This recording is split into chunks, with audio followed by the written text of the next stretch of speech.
This is the day to change your life. We have a new day in front of us. A new sun has risen. We can be anyone. We can be anything. We can do it a new way. We don't have to do it the way we've always done it. It's a tragedy, Marcus Aurelius says, to cling to being the person you've always been. He says we're like those gladiators at the games, torn to pieces, begging to be held over till tomorrow to do it the same way. It hasn't been working, so let's do it differently. And that's what we're going to talk about in today's episode. How to have a great day, how to be a great person, how to be a new person, and what the Stoics can tell us about doing precisely that.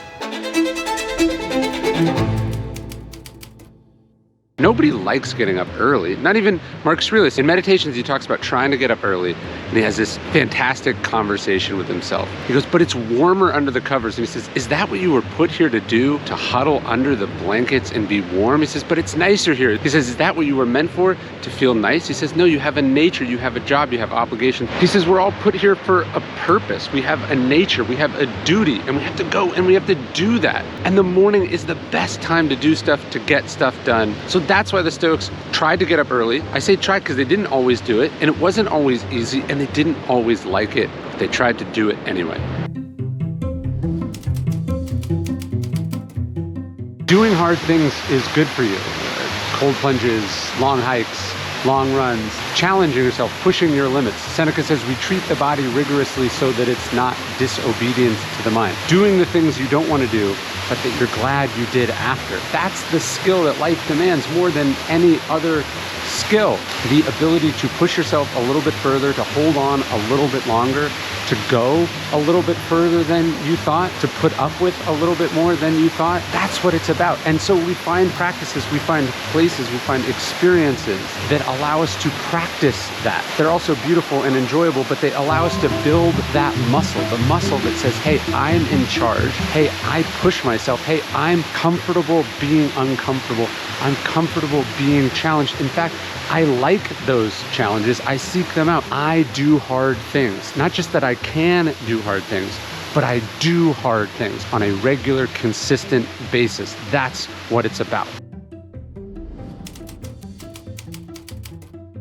The purpose of philosophy is not about getting to some magical place of enlightenment. It's not about these epiphanies, these life-changing, transformative moments. That's not how it works. Seneca, writing to his friend Lucilius, talks about how, look, if you can just acquire one thing a day, he says something that makes you a little stronger, makes you a little wiser, less focused on things that are outside your control, as long as you can inch your way towards truth, he says that's what it's about. So today, let's think about what have we acquired? What's something we've learned? What's something we've added to our quiver or our toolkit? That's what the path to wisdom is. It's step by step. In fact, Zeno, the founder of Stoicism, says exactly that. He says, well-being is realized by small steps, but it is no small thing. The Stoics say you have to stop being a slave today. There's a story I tell in Discipline is Destiny about Richard Feynman. One day it's like 10 o'clock in the morning, he's out for a walk and he feels this pull.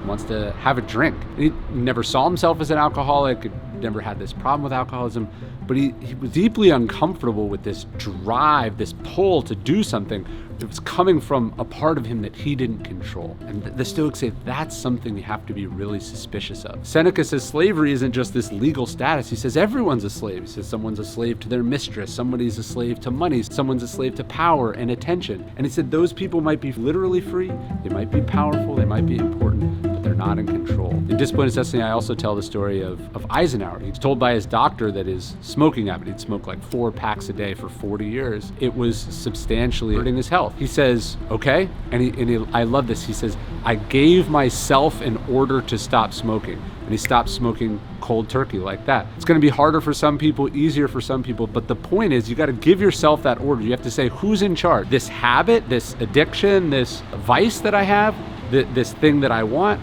or am I in charge? I the boss, or is it the boss? And that's what Feynman was reacting to. That's what Seneca was reacting to. That's what Eisenhower's reacting to. And ultimately, that's what Epictetus is reacting to in the same court as Seneca. He looks around and he goes, I'm a slave, but I'm freer than these people because I'm in control of my habits. I decide what I do and what I don't do. And we have to give ourselves that power.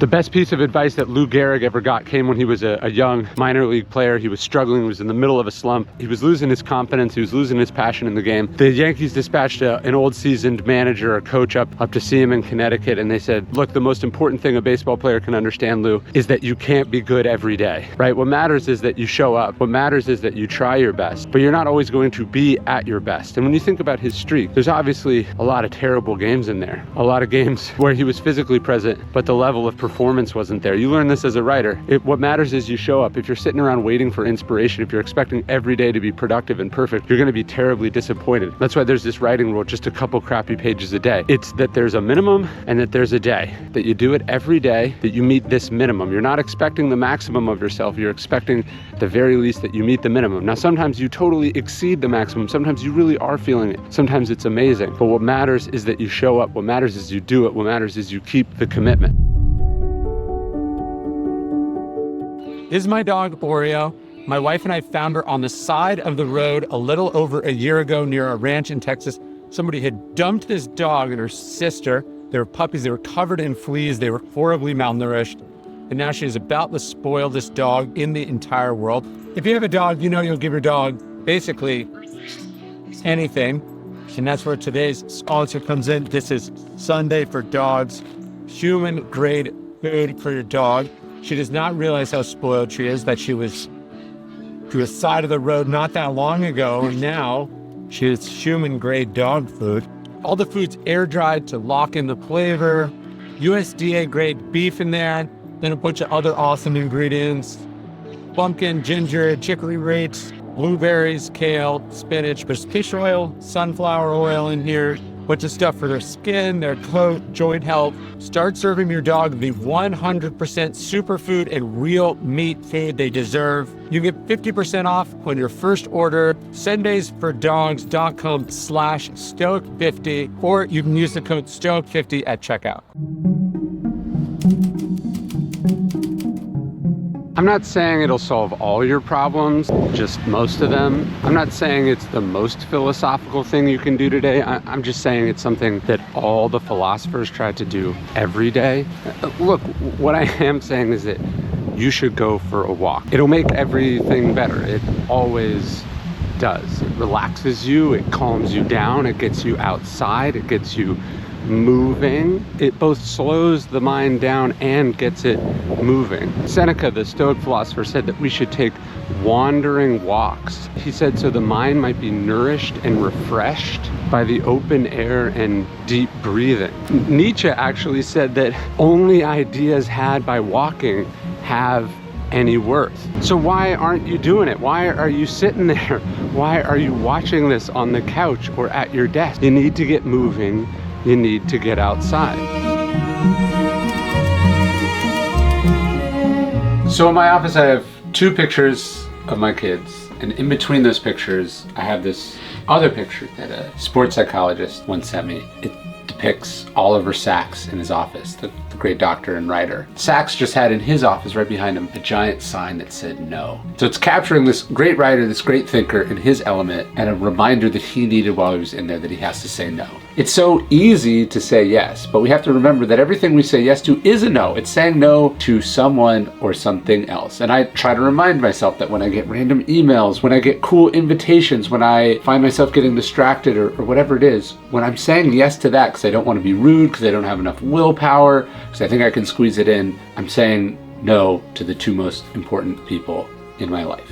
So saying no is hard, but it's also essential. And that's why I have that reminder. And it's a very Stoic idea. In Meditations, Marcus Aurelius says, ask yourself in every instance, is this essential? And he says, because most of what we do and say isn't essential, but when we eliminate the inessential, he says, we get the double benefit of doing the essential things better.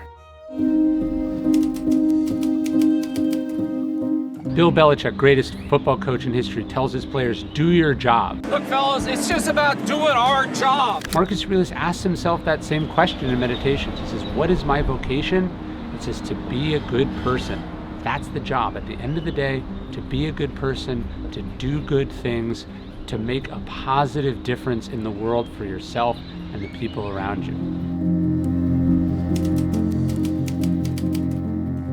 Around the 4th century BC, there's a Athenian merchant and he suffers a shipwreck. He loses everything in the shipwreck. No one would say that that's good. No one would say that that's positive. But Zeno would say that he made a great fortune when he suffered a shipwreck because it drove him to philosophy. He chose for it to mark a new chapter in his life. He went through the door that life opened for him. He would create Stoicism out of this disaster. It was good because he made it good. He turned it into something. This is what the Stoics mean when they say that the obstacle is the way. They're not saying it's wonderful that you were robbed. They're not saying it's wonderful that your spouse cheated on you. It's not wonderful that there was a hurricane or a fire or a natural disaster. None of this is good in that sense, but it can be good if you choose to make good out of it. That's what Stoicism is. We don't control what happens. We control how we respond to what happens. We have the ability to make this thing good with the response that we take, with the action that we take.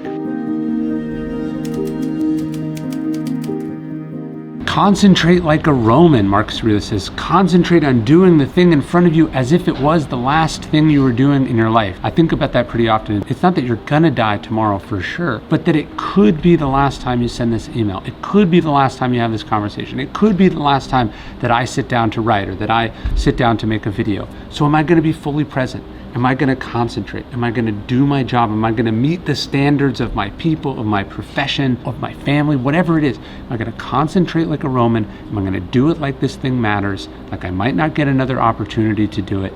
To me, that's the test. That's the standard to try to meet every day that you are lucky enough to be alive. It's not that life is short, Seneca says, it's that we make it short by acting as if we have forever, by putting things off until tomorrow, by doing things that we shouldn't do. He says it's insane. We protect our money, we protect our property, and then we are foolish with the one thing that can't be replaced, the one thing they're not making any more of. He says, don't spend your time on anything that's not giving you a return. And of course, he doesn't mean that financially. He means, how are you going to spend this limited amount of time that you have here on earth? How are you going to protect that valuable resource? How are you going to make good choices, courageous choices, disciplined choices? Memento mori. Death isn't this thing that's at the end, Seneca says. It's happening now. The time that passes belongs to death. So how will you spend your life?